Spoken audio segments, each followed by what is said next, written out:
Kita ke informasi lain guna mendukung rencana kebijakan Presiden Prabowo Subianto terkait efisiensi anggaran. Kementerian ATR BPN melakukan penghematan di sejumlah aktivitas.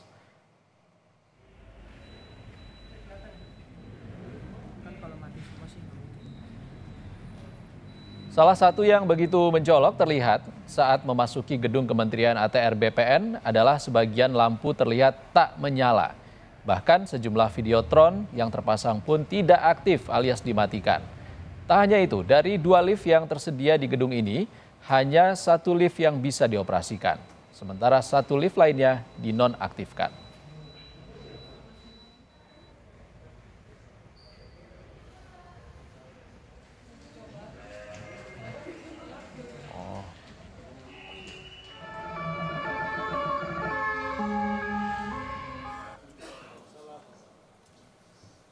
Sementara itu, Menko Bidang Hukum, HAM, Imigrasi dan Pemasyarakatan Yusril Iza Mahendra mengungkap, kebijakan efisiensi anggaran yang dilakukan pemerintah tidak akan berpengaruh pada kinerja kementerian yang dipimpinnya.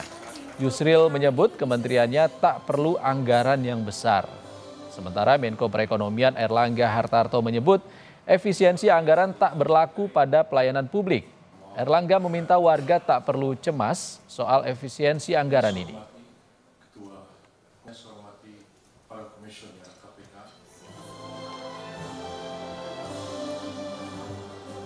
Hal-hal yang sebenarnya bisa kami kerjakan itu tanpa banyak anggaran ya.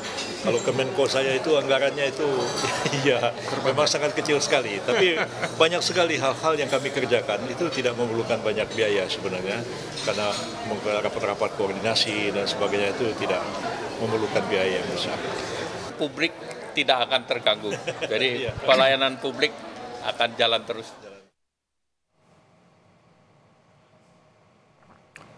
Sementara itu, kebijakan efisiensi anggaran yang berdampak pada pengurangan tenaga honorer di kementerian disebut Ketua Komisi 2 DPR Ahmad Doli Kurnia perlu dikaji ulang. Sebab pengurangan tenaga honorer di kementerian demi efisiensi anggaran juga bisa menimbulkan masalah baru.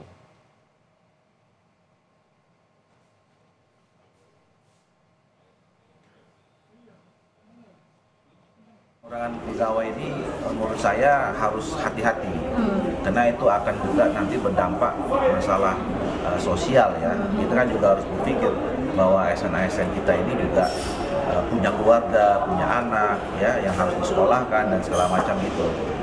Nah, untuk mengurangi pekerjaan apalagi jumlahnya cukup banyak, saya kira harus dipertimbangkan dan harus dikaji secara mendalam ya. Efeknya nanti seperti apa.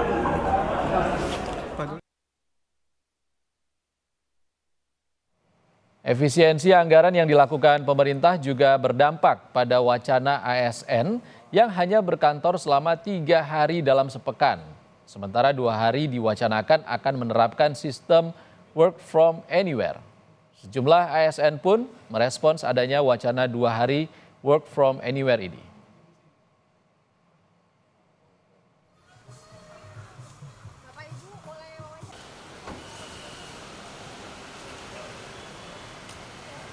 Belum tersosialisasikan. Kan masih wacana. Kerja di clerical work. Jadi fungsi pelayanan. Oke. Public ini ya Pak, public service. Enggak. Jadi semua regulasi yang diterbitkan kami harus memfasilitasi itu. Oke. Berarti itu kalau aja. Bapak untuk WFA itu Ya, enggak efisien. gitu. Malah inefisien. Oke. Di job desk saya di bagian protokol sebenarnya kita kerja sudah fleksibel. Dalam artian ya kita kalau tidak ada kerja memang standby di kantor tapi banyak kerja di lapangan. Otomatis kan sebenarnya kita lebih sering di luar kantor ya sudah work from anywhere dari awal. Walaupun ada kebijakan rencananya 2 hari usulan BKI 2 hari work from anywhere ya kita pun sebenarnya sudah siap untuk melaksanakan itu. Berdasarkan surat Kementerian Keuangan, ada 16 item yang perlu dipangkas dari anggaran kementerian dan lembaga. Yang terbesar efisiensi alat tulis kantor atau ATK yang mencapai 90%. Dan penghematan lainnya seperti perjalanan dinas, kegiatan seminar, kegiatan seremonial, sewa gedung, kendaraan dan peralatan sebesar 73,3%.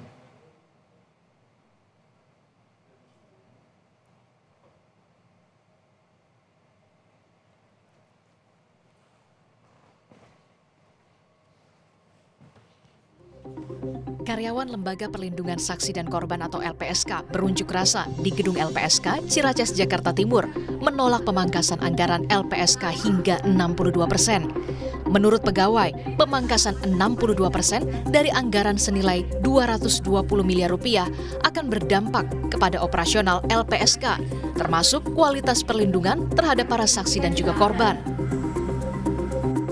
Pemenuhan bagi saksi dan korban ya. Ini perkiraan analisa kami sementara ini dengan anggaran yang sekitar 80 miliar tersebut mungkin hanya bertahan beberapa bulan, mungkin bisa hanya sampai bulan April atau Mei. Jadi dan itu tentu kan akan merugikan hak saksi dan korban ya dalam memberikan pelayanan dari LPSK. Itu sih Mas, jika anggaran tetap di angka 80 miliar. Pemangkasan anggaran juga terjadi di Komisi Yudisial. Dari anggaran 2025 sebesar 186 miliar dipotong 54%. Akibatnya, anggaran gaji pegawai diperkirakan hanya cukup hingga bulan Oktober mendatang. Tak hanya itu, seleksi Hakim Agung juga terpaksa dihentikan sementara. Kami diminta melakukan efisiensi ya segala hal, karena dengan anggaran yang ada operasional saja sehari-hari itu agak terganggu, apalagi dalam rangka menjalankan tugas pokok dan fungsinya ya. Karena KAI juga tidak cukup, karena gaji pegawai saja itu hanya cukup sampai bulan Oktober. Dampak lainnya, pemerintah juga memangkas tenaga honorer sebagai bagian dari kebijakan Presiden terkait penghematan anggaran dari tingkat pusat hingga daerah. Wamendagri Bima Arya bilang, pemangkasan tenaga honorer dilakukan berdasarkan kebutuhan. Efisiensi ya, yang pasti kita pastikan yang pelayanan mendasar wajib itu tidak dipotong, tunjangan juga, tetapi kan kita lakukan screening gitu. Ya kalau ada kontrak-kontrak honorer yang memang masih bisa dihemat ya kita lakukan penghematan itu. Sebelumnya, Presiden Prabowo Subianto memang meminta penghematan anggaran hingga lebih dari 300 triliun rupiah. Penghematan diperlukan, salah satunya demi program makan siang gratis. Meski begitu, Prabowo menyebut ada pihak-pihak yang tidak senang dan berusaha melawan kebijakannya. Pengeluaran-pengeluaran yang tidak perlu, pengeluaran-pengeluaran yang mubazir, pengeluaran-pengeluaran yang alasan untuk nyolong, saya ingin dihentikan, dibersihkan.